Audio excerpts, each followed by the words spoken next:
बार Bharatiya Janata party का जोर है।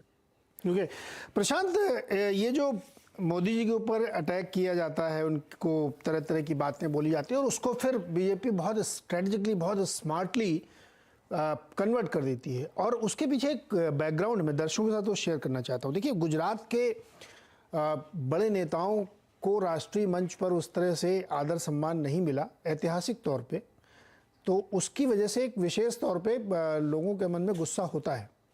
पटेल साहब का जिक्र बार बार आता है और भी कई बड़े नेताओं का आता है, जिससे उनको लगता है कि अगर कोई एक व्यक्ति है तो आप उसको इस तरह से क्यों करें। उसी बैकड्रॉप में जब आप मोदी जी के लिए कुछ भी बोलते हैं तो शायद एक्सेप्ट नहीं करते होंगे लोग। ऐसा मुझे एक बड़े वरिष्ठ पत्रकार ने बताया कि ये एक बहुत विशेष फैक्टर है कि अगर आप मोदी जी के ऊपर पर्सनल अटैक करेंगे तो आप गुजरात में मुँह की खाएंगे।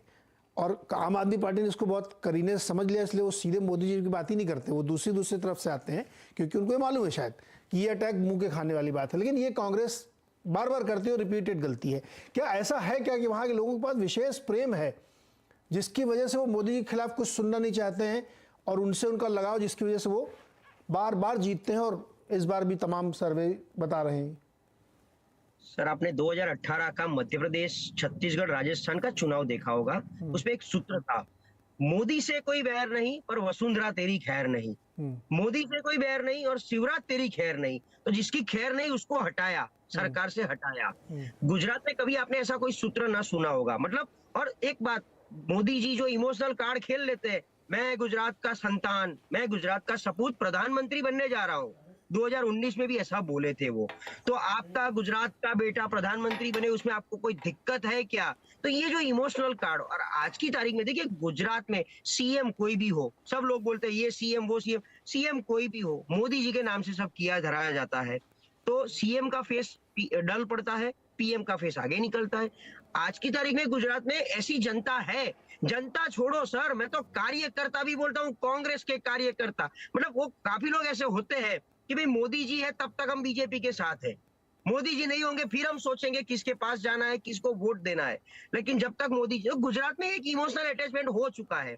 सो 2002 से लेके आज तक, मतलब मुख्यमंत्री रहे, ऊपर गए, ऊपर जाने के बाद गुजरात के साथ उनका जो नाता रहा है, जो उनकी लगातार जो मुलाकातें होती रहती है, कोई ना कोई रीजन पे, फॉरगेट इलेक्शन, इलेक्शन है, सभाएं रैली जो होती रहेगी, उसके अलावा जितनी बार वो आते हैं, प्रचंड उनकी जो रोड शो होती है, रैली होती है, तो कहीं ना कहीं लोग आज की तारीख में गुजरात में मोदी जी के चेहरे को पसंद करते हैं और उसके हिसाब से 2-5% वोट शेयर भाजपा का बढ़ जाता है। तो डेफिनेटली मोदी जी के ऊपर कोई भी अटैक और शाब्दिक अटैक, जब पता है विरोध हो, मतलब कांग्रेस के जो विरोधी है, जो बीजेपी की जो फौज है, वो सोशल मीडिया से लेके उनकी जो फौज है, वो इसका इतना सारा उपयोग कर लेगी, मतलब उनको भी पता है कि यूज हो जाएगा ये स्टेटमेंट, फिर भी कांग्रेस क्यों देती है? मतलब ये कुल्हाड़ी पे पैर, मतलब पैर पे कुल्हाड़ी मारना, ऐसी बात है। तो कुल्हाड़ी ढूंढ के लेके आए और उसके ऊपर पैर रखा है धड़ाम से, और ऐसी गलती वो बार बार करते रहते हैं। 19 में क्यों भी करते हैं ऐसा प्रशांत भाई, क्यों करते हैं ऐसा? वो बिगेस्ट क्वेश्चन है। इसीलिए देखिए, ये कौन करते हैं? नेशनल नेता। हर बार आप देखो, 2017 में, 12 में मौत का सौदागर कौन बोला था, नीच राजनीति कौन बोला था, तो नेशनल नेता बोलते। तो गुजरात के यहाँ के स्थानिक कांग्रेसी नेता ये सब जान गए हैं कि हमको बोलने में, मतलब स्लिप ऑफ टंग नहीं होना चाहिए। वो लोग की तो ऑलरेडी टंग ऑफ स्लिप ही हो चुकी है, ये ऊपर वाले की। हाँ। नीचे वाले जान चुके हैं, इसीलिए वो बहुत फूक फूक के चल रहे थे। ये जिस तरीके से मेरे मित्र ने भी बताया, बहुत साइलेंटली, कोई शोर शराबा नहीं, एकदम साइलेंटली काम करना है, सिर्फ डोर टू डोर मिलने का ही ट्राई करना है, सभाएं में भी ज्यादा नहीं बोलना है। तो ये बहुत अच्छा जा रहा था, उनका वातावरण बन रहा था। ऐसे मतलब आम आदमी पार्टी बहुत बड़ा थ्रेट बन के आई थी, फिर भी कांग्रेस एक अच्छा माहौल बना रही थी, कहीं ना कहीं उसको शायद सिंपैथी भी मिल रही थी। क्योंकि देखिए, जनता भी बहुत स्मार्ट है। अगर भाजपा की सरकार नहीं बन रही है, अगर एंटी इनकम्बेंसी है, अगर नाराजगी है, और नई पार्टी आम आदमी पार्टी की सरकार कैसी बनेगी, हमें कोई एक्सपीरियंस नहीं है, तो उससे अच्छा है कांग्रेस की ओर जाए। उसका एक और उदाहरण देता हूं कि एक स्पेसिफिक कम्युनिटी है जो, मतलब वोटर बेस है जो कांग्रेस का 37%, 38%, दलित और मुस्लिम, उसका जो बंटवारा हो चुका था, इस बार वो लोग क्लियरली, मतलब एक साथ, कि हमको एकजुट रहना है, एक ही दिशा में जाना है, क्योंकि हमारा वोट का बंटवारा होता है तो ना हमको फायदा मिलता है, ना हम किसी को फायदा दे पा रहे हैं। तो उस किसी को फायदा दे, हम फायदा ले बाद में, तो वो दोनों अगर स्ट्रेट लाइन जाते हैं तो कांग्रेस बहुत ऊपर चली जाती है।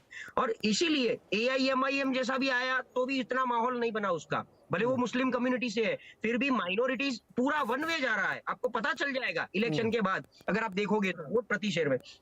तो ये कांग्रेस के बड़े नेता ऐसा क्यों कर रहे हैं, वो कांग्रेस को जानना पड़ेगा, क्योंकि आने वाले टाइम में 2024 में भी उनको ये टफ पड़ेगा अगर ऐसा ही रहा तो। और गुजरात में आज 27 साल से नहीं, अगर इस बार भी नहीं आई, सरकार नहीं बनी उनकी, तो कांग्रेस की पूरी एक कैडर खत्म हो जाएगी फिर, क्योंकि फ्रस्ट्रेशन बढ़ेगा। जिसने 2000 में कांग्रेस ज्वाइन किया है, वो आज 25 साल देने के बाद वो कुछ नहीं कर पा रहा है, यहाँ पर ना सत्ता में है ना सत्ता भोग पा रहा है, तो वो फ्रस्ट्रेट हो जाएगा। तो दूसरा अभी नया कैडर खड़ा करना, बहुत डेवलप मुश्किल काम करना होगा। बहुत मुश्किल काम है। और तब तक तो आम आदमी पार्टी शायद सेकंड टर्म में तो बहुत आगे चली जाएगी, अगर ऐसा कांग्रेस का ऐसा ही रहा तो। इस बार अगर आम आदमी पार्टी थोड़ा बहुत परफॉर्मेंस देती है, डबल डिजिट में वोट शेयर आ जाता है, सीटों में सफलता मिले ना मिले, लेकिन वो ट्राई करेंगे, तो 2027 का माहौल तो बहुत अलग होगा आम आदमी पार्टी के लिए, अगर वो कंसिस्टेंट मेंटेन कर पाते हैं तो। जी, प्रीति सोमपुरा हमारे साथ जुड़ गई है। प्रीति, क्या माहौल है, क्या देखा आपने, घूम फिर के आपने क्या एसेस किया? देखिए, मैं तो यही कहूंगी, गुजरात में जो है इस बार एक तरफा चुनावी है। हालांकि आम आदमी पार्टी के आने के बाद थोड़ा बहुत दिलचस्प माहौल वहां पर हुआ है, लेकिन कांग्रेस की बात करें तो कांग्रेस के पास में जो है एक चेहरा जो होना चाहिए था गुजरात में, वो फिलहाल है नहीं। राहुल गांधी भी सिर्फ एक ही दिन आए, प्रचार किया, प्रियंका गांधी दिखी ही नहीं। और यहाँ तक कि राजस्थान के मुख्यमंत्री अशोक गहलोत ने कुछ सभाएं जरूर की, लेकिन उसके बाद में जब उन्होंने देखा कि सचिन पायलट और उनके बीच में जो टकराव जो है वो बढ़ने लगा है, उसके बाद वो गुजरात छोड़ के राजस्थान चले गए। वही दूसरी अगर बात करें तो जिस तरीके से चुनावी रैलियों को अमित शाह और प्रधानमंत्री नरेंद्र मोदी संबोधित कर रहे हैं, इससे लग रहा है कि बीजेपी काफी सीरियसली ये चुनाव लड़ रही है।